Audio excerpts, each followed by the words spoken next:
Menteri Lingkungan Hidup Hanif Faisal Nurrofik mengungkapkan PT GN Nikel bersama 12 perusahaan lainnya mendapat izin khusus untuk beroperasi di kawasan hutan lindung Kabupaten Raja Ampat, Papua Barat Daya. Padahal secara aturan umum, tambang terbuka tidak diperbolehkan di kawasan tersebut. Berdasarkan Undang-Undang Nomor 41 Tahun 1999 tentang Kehutanan. Meski begitu, ke-13 perusahaan ini termasuk PT GN, memperoleh pengecualian berdasarkan Undang-Undang Nomor 19 Tahun 2004, yang menetapkan Perpu Nomor 1 Tahun 2004. Dengan landasan hukum tersebut, aktivitas pertambangan yang dilakukan di kawasan hutan Raja Ampat dinyatakan legal. Hanif menjelaskan bahwa wilayah Raja Ampat secara keseluruhan masuk dalam kawasan hutan.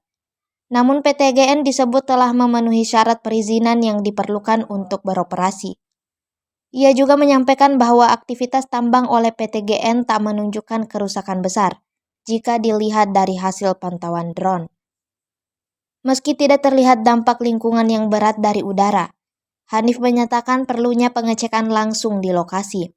Kementerian masih menunda kunjungan karena sedang fokus menangani isu kualitas udara di Jakarta.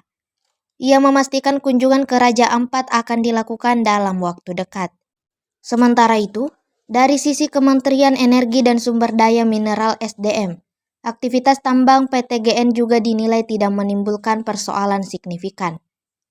Hal ini berdasarkan hasil kunjungan langsung Menteri SDM Bahlil Lahadalia bersama tim ke Pulau GAG Raja Ampat.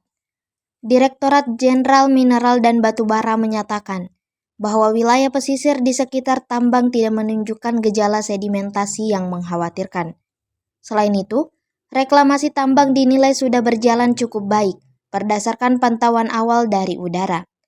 Meski demikian, SDM tetap menurunkan tim inspektur tambang untuk melakukan evaluasi lebih lanjut terhadap seluruh wilayah izin usaha pertambangan di Raja Ampat. Hasil laporan tim tersebut akan dijadikan acuan untuk menentukan langkah kebijakan selanjutnya oleh Menteri SDM.